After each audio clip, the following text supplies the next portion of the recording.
We can get to the margins of 900,000 metric tons of copper with the coming on board of Mopani and KCM now, restructured, plus the investments in First Quantum.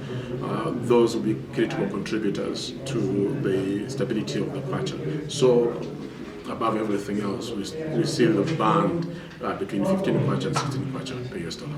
That was economist Chibamba Kanyama sharing his views on the Kwacha. The Zambian Kwacha has been the world's best performing currency against the US dollar, rallying over 18.5% against the dollar from January 2022 to October 18th, and it has attracted the attention of the international media.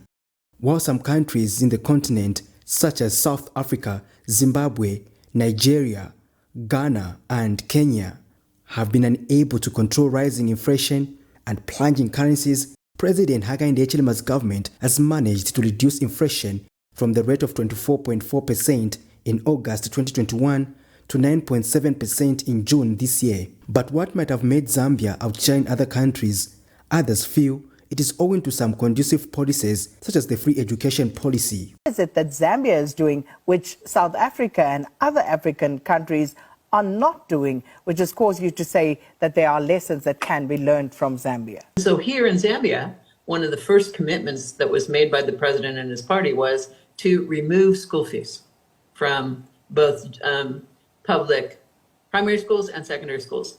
And he did it. And it's created a tremendous opportunity for a lot of poor households. But according to the Policy Monitoring and Research Center PMRC, it is as a result of both monetary and fiscal measures, citing the rising of the monetary policy rate by 50 basis points to 9% and remains unchanged until now. The ultimate goal is to reduce inflation to between 6 and 8% by mid-2023. There is a sharp decline in inflation over the past 3 quarters, and the projection that it will trend towards the 6 to 8% target range by the end of 2023.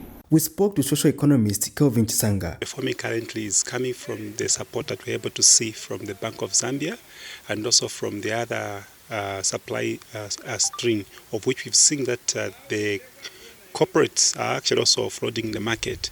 Obviously, we know that the supplying levers at the moment are quite strong, and also trying to see that there is a contrast. Obviously, this period around, we have a heavy pickup when it comes to import and drive demand.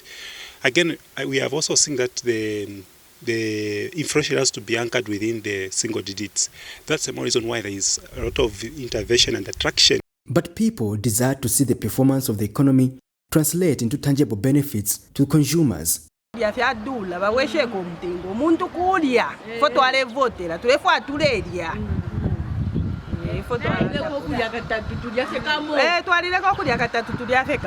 Tetembekeza manje kuti wa president ibintu bishite bwanje bigwerere munga mashuka chani na business yatu ametiwa yanayo kuti na heve yakasifenda kwenda pasokoni. Is always on the receiving end. When there is an increase, the other stakeholders will rush to increase, but when there's a decrease, they'll never respond. So consumers do not even feel that there is a reduction or benefit. But Ministry of Information and Media Director spokesperson Tawo Kawana says the government is keen to make life easy for citizens. So our commitment is to ensure that we continue to make the economic environment viable so that the private sector is able to thrive, is able to expand, because it is from the private sector that even jobs, many more jobs, will be realized. For as long as the private sector is in an environment where they're able to thrive, they're able to access cheap money, they're able to have a stable economic environment around them, then they're able to invest more and reinvest more and expand. Patrick Soko, Camnet News.